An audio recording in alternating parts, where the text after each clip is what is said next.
அஸ்பியா கிச்சனில் இன்றைக்கி நம்ம மாம்பழம் வச்சு நம்ம ஜூஸ் தான் நம்ம பார்க்க போகிறோம். சூப்பரான டேஸ்ட்டில் இருக்கும். கண்டிப்பாக நீங்களும் ட்ரை பண்ணி பாருங்கள். வாங்க இது எப்படி செய்யலான்னு பார்க்கலாம்.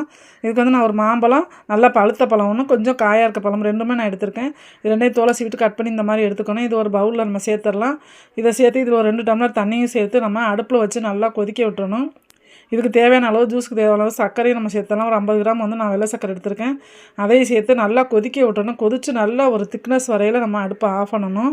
நல்லா ஒரு 5 நிமிஷத்துக்கு மேலே கொதிச்சோன்னா நம்ம அடுப்பை ஆஃப் பண்ணி நல்லா ஆற வச்சு ஃப்ரிட்ஜில் வச்சு நம்ம எடுத்துக்கலாம். இது நல்லா ஆறினோன்னா இந்த மாதிரி தனியாக தண்ணியை வந்து எடுத்துகிட்டு மாம்பழத்தை மட்டும் நம்ம மிக்ஸி ஜாரில் சேர்த்து நல்லா நைஸாக அடித்து எடுத்துக்கிறோம்.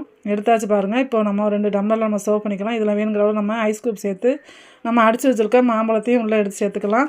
நம்ம தனியாக எடுத்து வச்சுருக்க தண்ணியும் சேர்த்து நல்லா ஸ்பூன் விட்டு நல்லா கலக்குனிங்கன்னா கடையில் கிடைக்கிற அளவுக்கு அந்த டேஸ்ட்டு சூப்பராக ஒரிஜினல் டேஸ்ட்டில் சூப்பரான மேங்கோ ஜூஸ் ரெடி ஆகிடுச்சுங்க.